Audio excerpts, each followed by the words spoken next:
DraftKings best ball team breakdown. We got Steelers and Seahawks. This is episode 8. Let's get into it.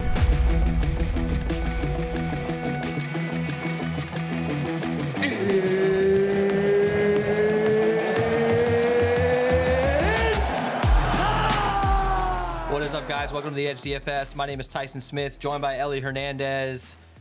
Ellie, we got preseason football on right now. This is Thursday night that we're recording this. This is what would you say? This is episode 8, right?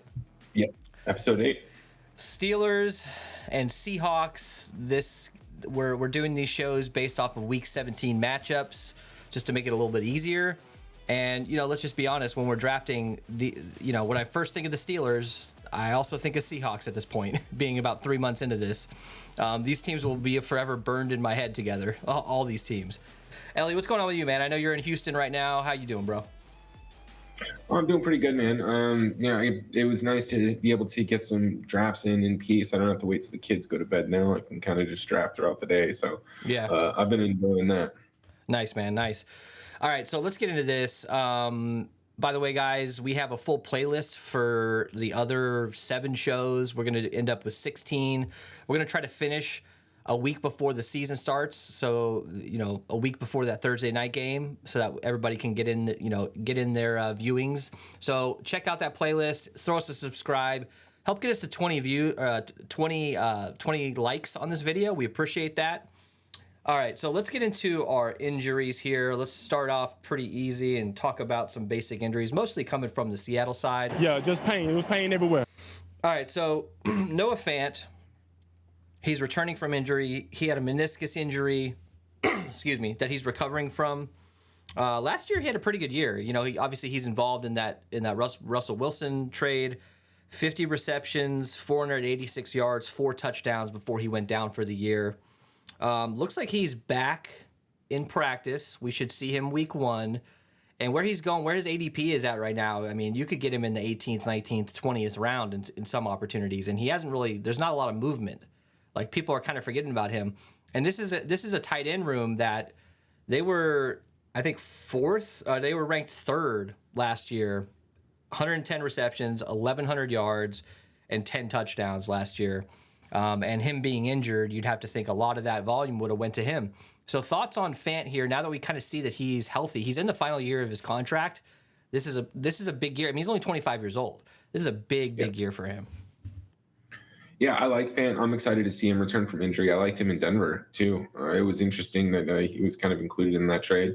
I never thought that Noah Fant would be what you needed to get a starting quarterback, but it works out. I think the thing that comes with Fant is he's free. You can get him around 20, around 19. If you're getting a bunch of Trey McBride and guys like that, I think you're okay with sprinkling in a little bit of Noah Fant, man. And we'll talk about it more when we kind of break down the Seahawks, but also don't read too much into his stats from last year. I don't know if he's going to be on pace for a 1,000-yard season. But if he ends up with 600 yards and 5 touchdowns, I think that he's an elite play, especially at around 20, man. Yeah, absolutely. And being at the end of the draft and you're trying to fill out your Seahawks stacks or whatever, or find a run back, there's just not a lot of options there for the Seahawks. Once you get past Zach Charbonnet, yeah, at around pick 116, that's kind of it. So grabbing a dude for your Seattle stacks in the 18th, 19th, 20th round, I haven't really been paying attention to him as much as I should. Thankfully, one great thing about doing these shows is we're really diving into some of these players that we wouldn't typically be thinking about, and he's definitely one of them. So obviously we have the shit show that is the injury news for these running backs in Seattle. We all panicked, 2 weeks ago maybe, when, Kenneth Walker, Zach Charbonnet, we thought both of these dudes were done for the year. I mean, based on what these dudes were saying. And it turns out it's no big deal. They're fine. So everybody was panicked. And you even got a guy like Kenny McIntosh with a knee sprain at this point who's out 2 to 4 weeks. But Kenneth Walker, man, he definitely had a grade 2 groin strain that he's recovering from. Scared at first. Now it seems like he's going to be back for week 1. He's returned to practice, but he hasn't done any team drills. So look, Kenneth Walker is one of these guys, man. We saw it last year. This dude could be like a top 5 rusher in the league, especially in this offense. I think he's probably going a little bit too low. I know people are scared, but at this point, man, I'm willing to boost him up and reach a little bit for him at this point, because I think he's dropped seven spots in the last 2 months, ADP wise. What are your thoughts on him, man? I know it's a little risky because of injury history and with this team, but what are your thoughts? My thoughts are going to be pretty consistent. I think from show to show, we know that I'm not really high on running backs in the first 100 picks anyways. But Kenneth Walker is a very interesting guy to take. Like, I do want some exposure to him, and I have been intentionally taking him in some of my more recent drafts. Honestly, some of my more recent drafts, the running back position has been slipping a little bit. So I've been more comfortable taking some of these guys. One of my slow $3, 20 max, I ended up with close to back-to-back picks in that range, and I was able to take Pickens and Kenneth Walker. Or maybe it was Deontay Johnson and Kenneth Walker. Yeah, it was. But either way, like, you don't need to stack up the whole game. Like, having something like that is fine, and I still think you're set for the season too, having those guys as part of your core, right? Yeah. So we're not just stacking week 17 to stack. I think we say that on every show. There's real reasons that we stack these guys. They're great core pieces to build around. But I like Kenneth Walker, man, and I have a shitload of Zach Charbonnet too when we get there. Yeah, and remember, this game is going to be in Seattle on December 31st. So we got to think about that. And what kind of a game environment is that? That's run the damn ball, probably game environment. I know it's not going to be like crazy weather, but it's going to be cold. It's not going to be. We're not in a dome, and this team likes to run the ball anyways. All right. So speaking of Zach Charbonnet, mild AC sprain, looks to be ready for week 1. He's going right now. Where's he going? He's going like pick 116, like I said earlier. I think it's a solid pick, man. Like he's in this range of Devon Achane. You got Jamal Williams there. You got Jerick McKinnon. Now look, give me Jerick McKinnon any day, in my opinion. But as far as if it's just in a vacuum, but as far as stacking wise, grabbing a dude later for your Seattle stacks, I do like Charbonnet because we don't know what his ceiling is. I mean, he can come out and have a 1,000-yard season. Kenneth Walker can be sitting on the bench nursing an injury. We just don't know. So we'll talk about him a little bit later. There's really no injuries when it comes to the Pittsburgh side. I haven't seen anything. Have you seen anything? No, I haven't seen anything. Hopefully it stays that way, though. Let's get to our narratives. So the biggest narrative in camp right now is basically, besides the injury stuff with the running backs for Seattle, that's kind of past. We kind of know how that's worked out. You got George Pickens and Kenny Pickett. Pickens is making highlights every single day almost on Twitter, and it's boosting up his ADP. I mean, you got dudes on guys getting paid a lot of money on ESPN to compare George Pickens to Justin Jefferson. Now, do I think that is like absolutely insane? I don't think it's absolutely insane. It's just the typical bold take culture that we're living in. But I think he's damn good, and I try to grab him as much as I can in that range. He's going in the 65 range. He's jumped up about 12 spots, like basically a full round in the last 2 months. Do you think that's warranted when it comes to Pickens? As far as narratives go, he seems to be trending, him and Pickett. This could be a high ceiling type stack here. Yeah, I think it's really important to kind of not be caught up in recency bias from last year, I guess, if you want to count that as recent.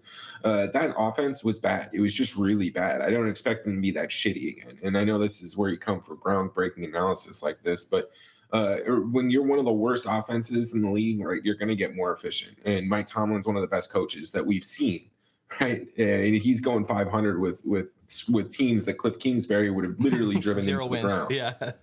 Yeah. So, I mean, look, man, the one thing that I think that is really moving Pickens' ADP is it's really easy to look at the Twitter highlights and think like, damn, this dude's got a massive catch radius. Yeah. Even comparing him to Justin Jefferson, people are like, oh, well, he might just be as talented as JJ, which, Justin Jefferson is an elite route runner. He's getting separation with the line of scrimmage. That's why he doesn't need to go up and make these one-handed catches in traffic, is because you can't guard him. He's already off the line. So take George Pickens with a grain of salt, right? Now, I'm not saying that he's not going to go out and crush his pick, but let's not compare him to these top 12 guys quite yet, Yeah. But exactly. I love George Pickens, man. How much do I have? He's got a lot. He's got a huge ceiling, which makes him very interesting in that range. JSN is right there too. Jackson Smith and Jigba. That's another narrative to talk about. Where do these wide receivers fall when it comes to Seattle? Is JSN one of these guys that's a 500-yard, 50-catch, 500-yard, 5-touchdown type dude? I mean, if so, it seems to me like maybe he's getting picked a little high then, if that's what you think. We got DK Metcalf and Tyler Lockett. Tyler Lockett's going after JSN. I tend to think, call me crazy, but Keenan Allen going in that 31, 32 range, I think Tyler Lockett, in theory, should be a little bit higher because I think that Tyler Lockett has not seen much decline at this point in his career.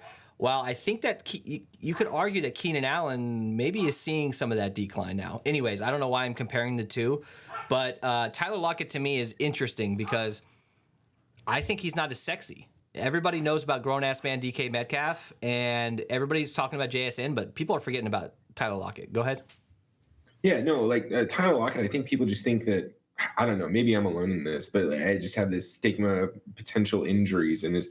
But look, he started 16 games last year, started 16 games the year prior. So he missed 2 games when we switched in the seasons that we've had 17 games. So 2 games in 2 years. It's really easy to sleep on that. The dude has, 4 straight 1,000-yard receiving seasons. He had 9 touchdowns last year, 8 touchdowns the year before.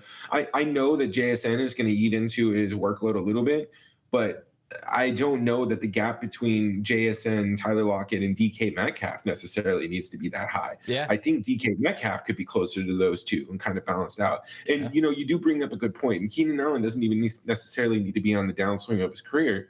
They just added Quentin Johnson, and you have Mike Williams, right? The injury risk is real on the Chargers. Yeah. We know Mike's not going to finish the season. Keenan Allen's going to miss a couple games. Yeah. But DK, I mean, he played 17 games last year. Tyler Lockett played 16 games. Yeah. And I think this is where it's important to kind of like think about the tight ends and kind of identify what you think you're going to get from the passing game in the running backs here. Because, that's what's going to impact some of these receivers. But, if Geno throws for 4,500 yards, it's going to someone, right? Yeah. You got 3 receivers that could easily hit 1,000. I don't know when the last time that's happened, but you can at least get 2. Yeah, absolutely, for sure. And I think those 2 are clearly, in my opinion, Metcalf and Lockett, unless there's a major injury. All right, let's get into this breakdown. Break it down.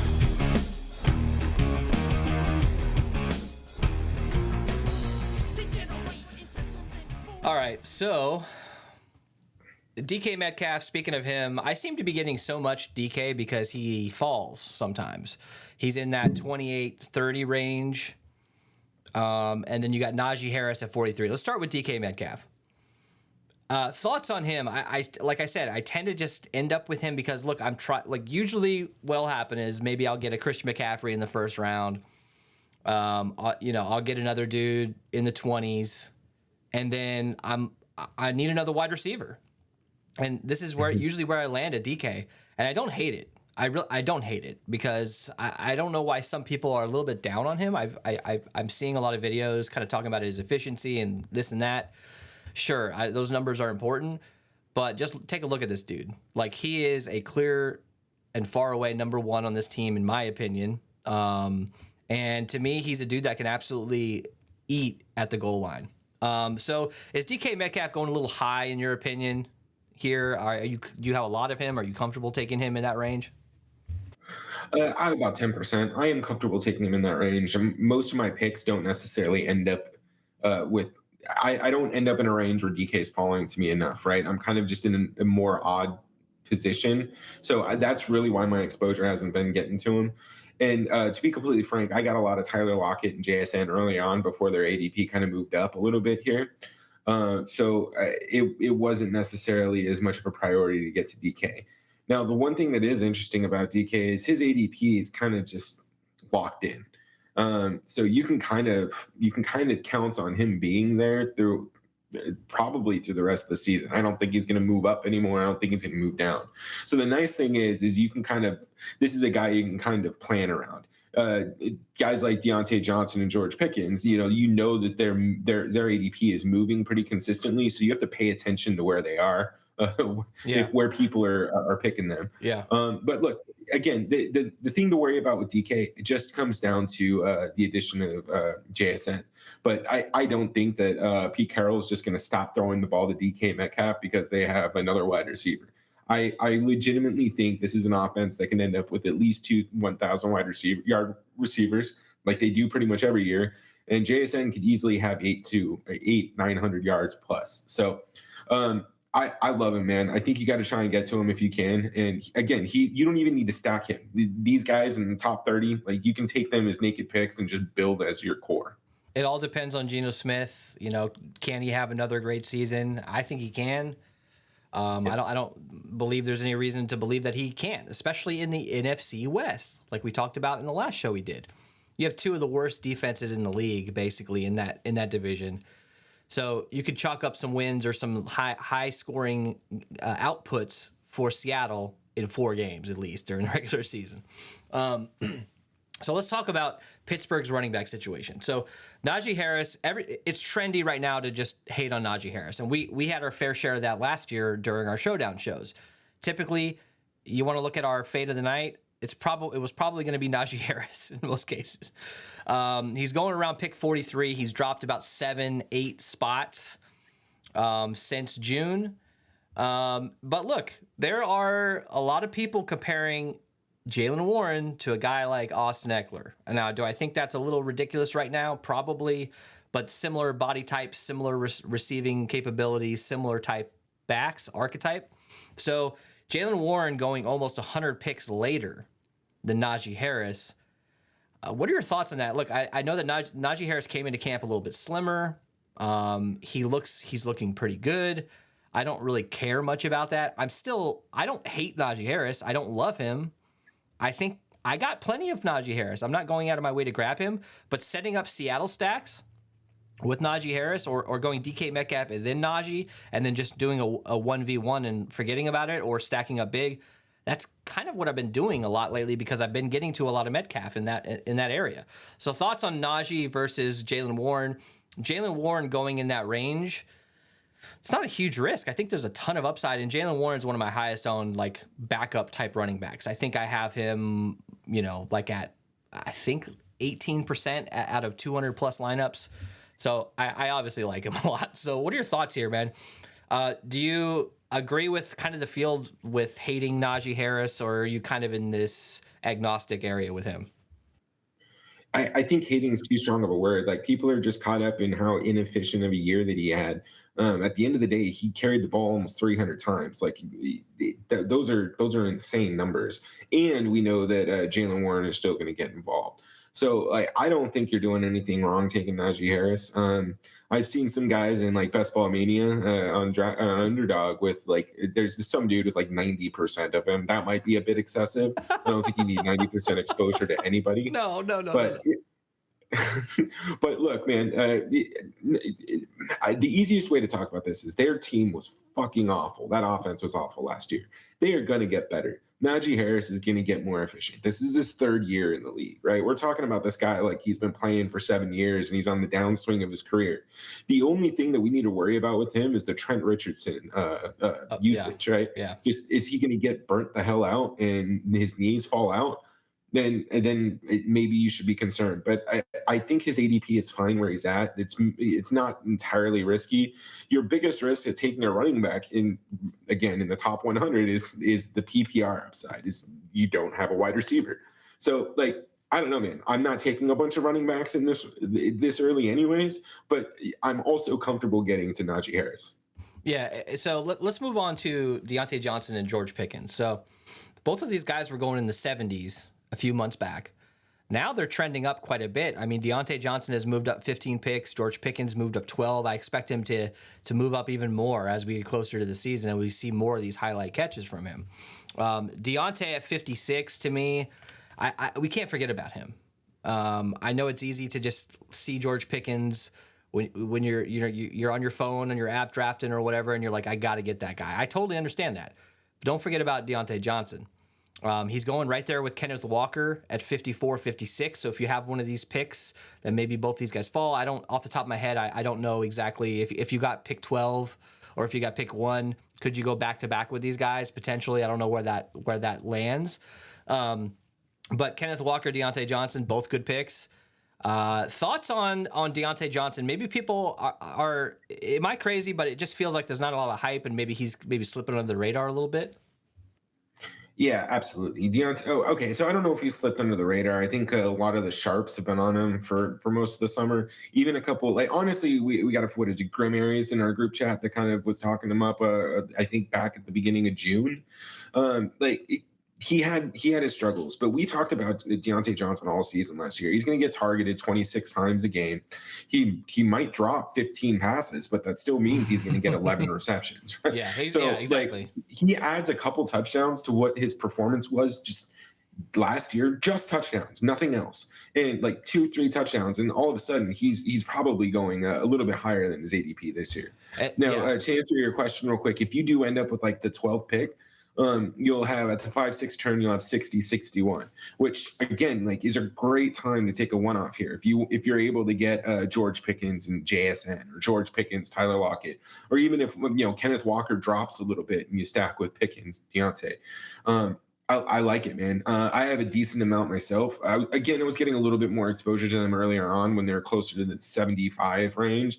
10 picks change really isn't all that big of a difference to me, but it's still something to be mindful of in that range. But luckily, all the guys in that range are pretty similar. I really think Pickens, JSN, Tyler Lockett are damn near interchangeable at where they're at. And Deontay Johnson, I think I do rank ahead of all those three just because he is the number one there in Pittsburgh. So Geno Smith going around pick 108, he's been pretty consistent around that area. Sometimes he drops. In a lot of drafts, I see him drop simply because if you don't have one of these studs, you're probably not grabbing him. So he's been pretty consistent right there. Kenny Pickett has gone up since early, like since May. He's gone up a decent amount. When you look at it here, he's only gone up about 4 picks. Pickett ended the year last year pretty good. I mean, he didn't like absolutely crush when it comes to touchdowns or numbers, but they won games. And Kenny Pickett is coming into the season with a lot of confidence. And at pick 152, he's one of my favorite quarterbacks in that range, and I try to grab him a lot. Mostly because I'm usually ending up with at least one of these dudes, whether it be Seattle or Pittsburgh. So if I can't get to Geno and I don't want to reach, I've always got Kenny Pickett there at pick 152, or at least in that range to grab.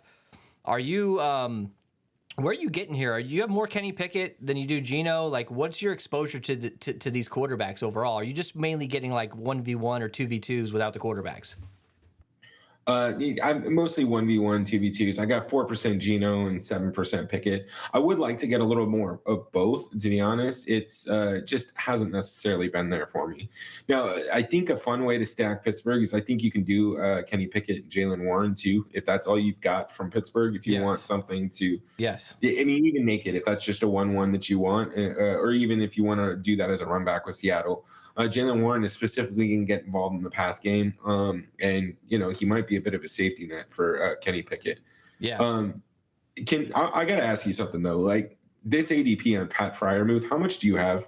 Like, have you been taking him there? I have been taking him there because it feels like to me, where's he at 111? It feels like a weird, like you got Kincaid there. Freiermuth, then you had Njoku at pick 105. To me, I'm usually kind of looking for a tight end in that range, or at this point, I grab Geno Smith and I need to run back. I have a fair amount. I don't know off the top of my head.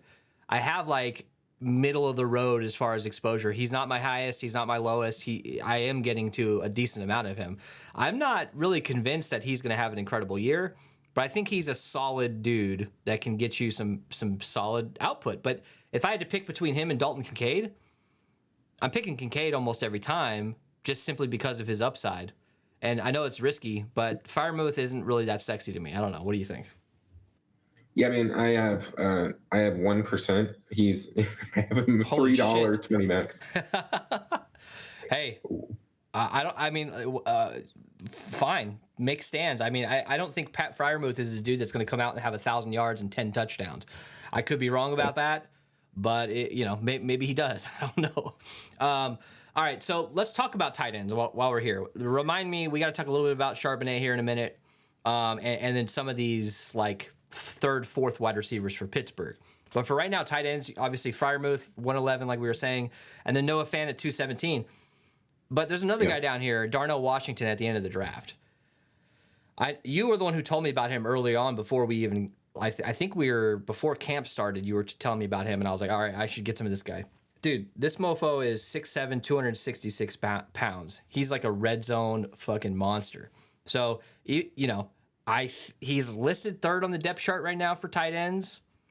Do I think that's bullshit? I don't know. These are training camp depth charts. I don't know, but based on what I've seen in camp, this dude is a freak. He's like Leonard Pope but bigger.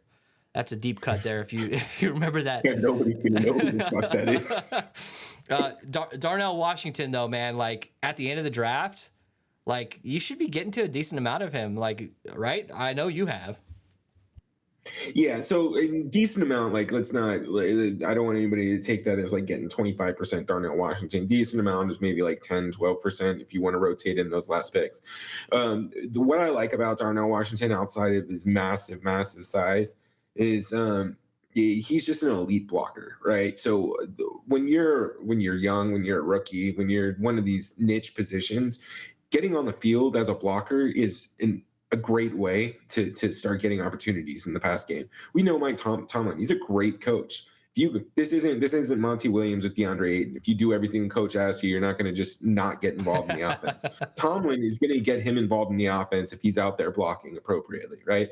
So that's what they brought him in to do. His big ass body is going to get some touchdown work, end zone work, and I don't mind it, man. And again, like he's free, so you're not gambling anything. Just make sure he's not your tight end 2 or your tight end 1. Yeah, if he's your tight end 3, that's fine. That's you're not gonna die because he got you a 0 out of 15 weeks. But in week 17, he might get some run because Pat Fryermuth died. I have no idea, man. Like again, I think Pat Fryermuth is like Cole Kmet light. I'm not sold that he's the guy. So having some exposure to some of these other guys is fine. All I know is that Darnell Washington is going to lose me a shitload of money in Showdown. He's probably going to be $200 the first few weeks as he gets like 3 plays, and I'm going to play him at captain. I don't give a shit. All right, so anybody else here, man? Like, look, Calvin Austin the third, Allen Robinson the second. I think it's an order of their initials there. It looks like Allen Robinson has actually helped out. Seemingly helped out George Pickens a little bit in camp here.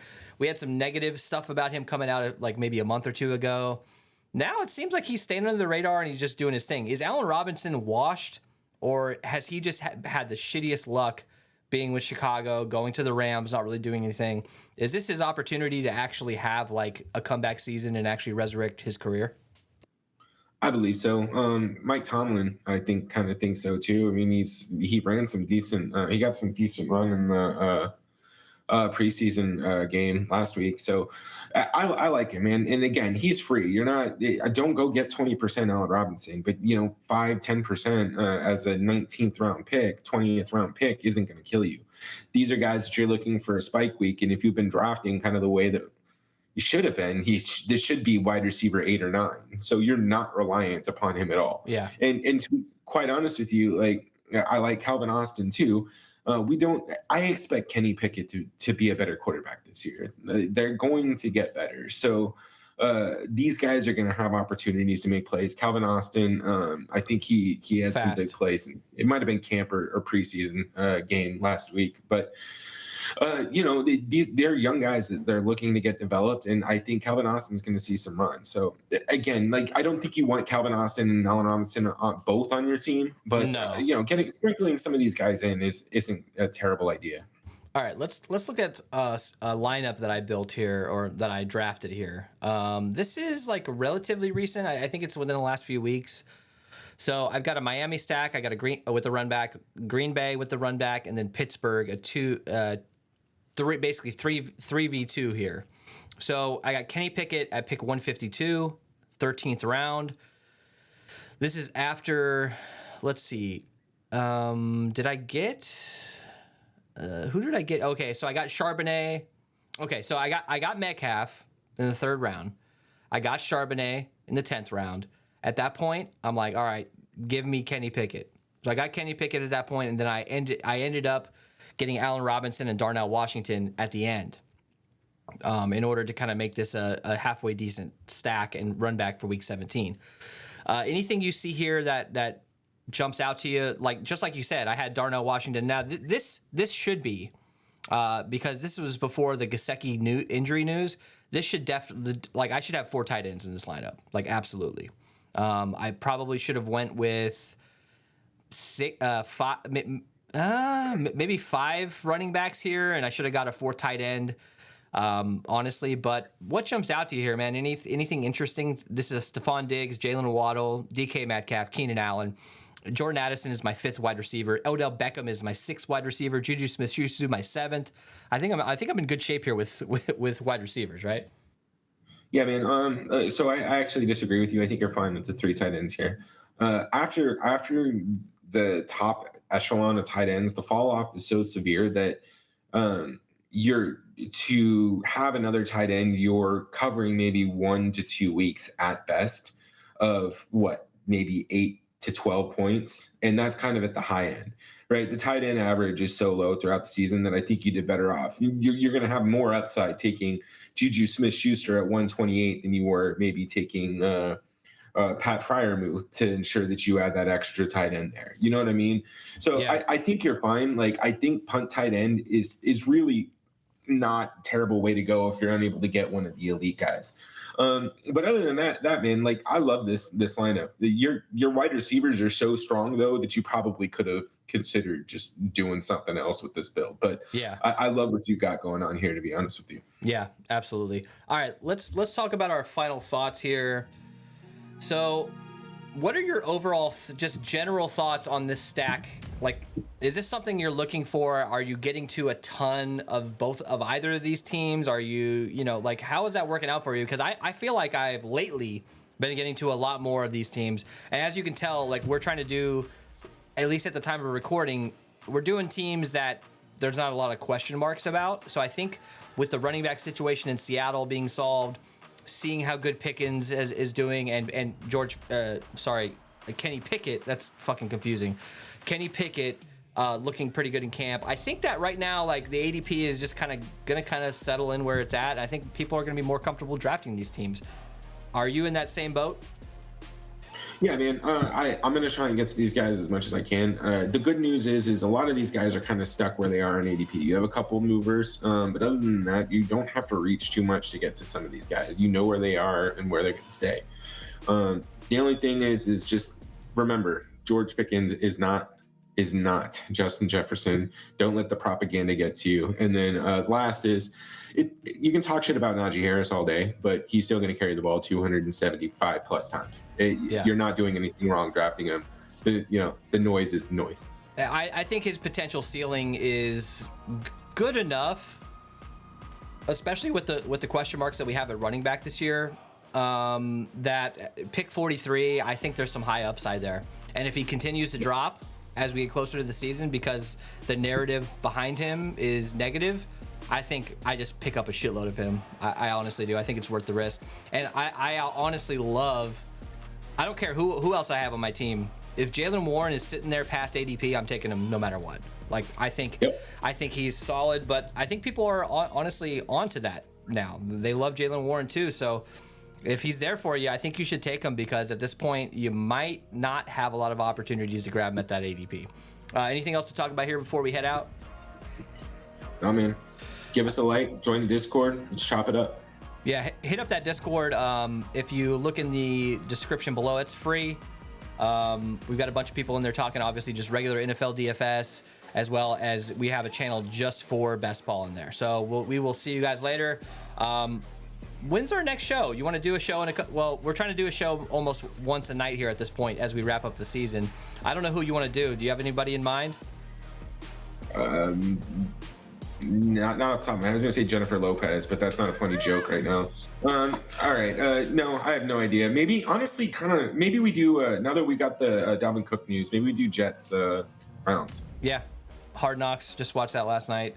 Yeah, let's do that. Jets Browns. It's on my mind. We're watching Browns preseason right now. We might as well talk about it. How much DTR are you gonna get to for Browns? All right, we will see you guys later.